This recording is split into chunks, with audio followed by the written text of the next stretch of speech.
Ipinahayag ng Unit Alpha 1 sa radyo na inatake sila habang isinasagawa ang kanilang misyon. Sa 324 na miyembro ng unit, siya na lamang ang natitirang buhay. Lahat ng iba ay napatay. Pinaginalaan niyang ang umatake ay mula sa organisasyong tinatawag na Union. Paulit-ulit niyang sinubukang makipag-ugnayan sa base, ngunit wala siyang natanggap na tugon. Habang bumubulwak ang kaguluhan, may narinig na hiyaw para sa saklolo. Isa pang boses ang tila ng aasar at sinabing maglaro pa sila.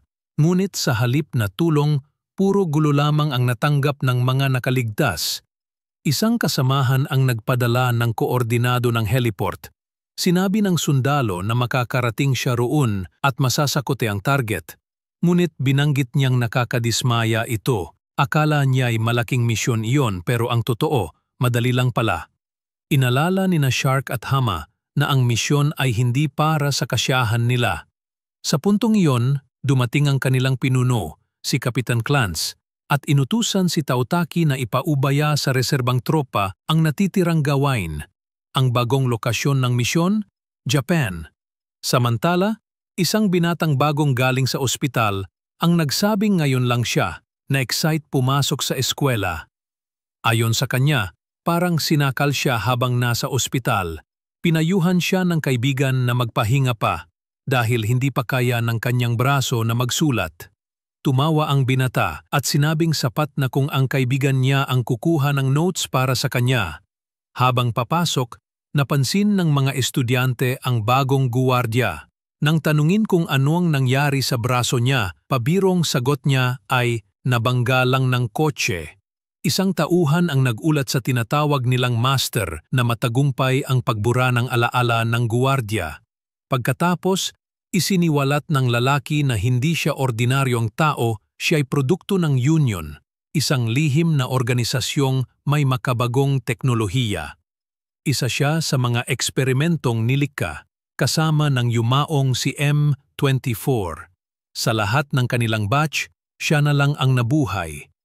Walang direksyon ang kanyang kinabukasan, kaya inalok siya ng direktor ng paaralan na manatili, lalo pat iniligtas niya ang mga estudyante.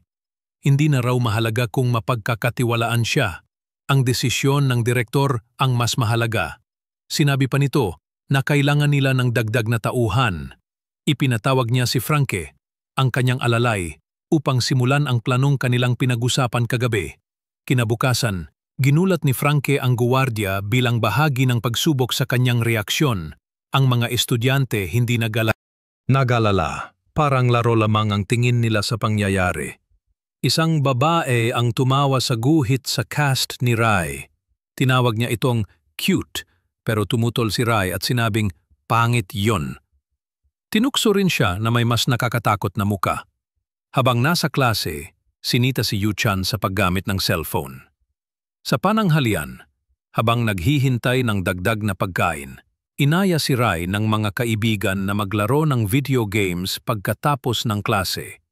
Pero nagalala sila dahil wala siyang cellphone at baka magalala ang bantay niya. Kinagabihan, nagmuni-muni si Franke na isang android. Napagtanto niyang malaki na ang ipinagbago ng mundo habang natutulog si Master. Ang mga tao, lalo na ang mga estudyante, ay may taglay na kabutihan na wala siya. Kung meron lang daw siya noon ng ganong damdamin, baka hindi siya naligaw ng landas. Kinabukasan, ipinakita ni Rai ang bago niyang smartphone. Tinuruan siya ng mga kaibigan kung paano gamitin ito, lalo na ang emojis at email.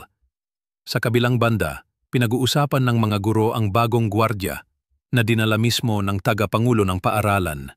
Naniniwala silang mabuting tao ito. Tumanggo lang ang gwardya at inisip na kahit papaano ay maayos nga ang lugar na ito.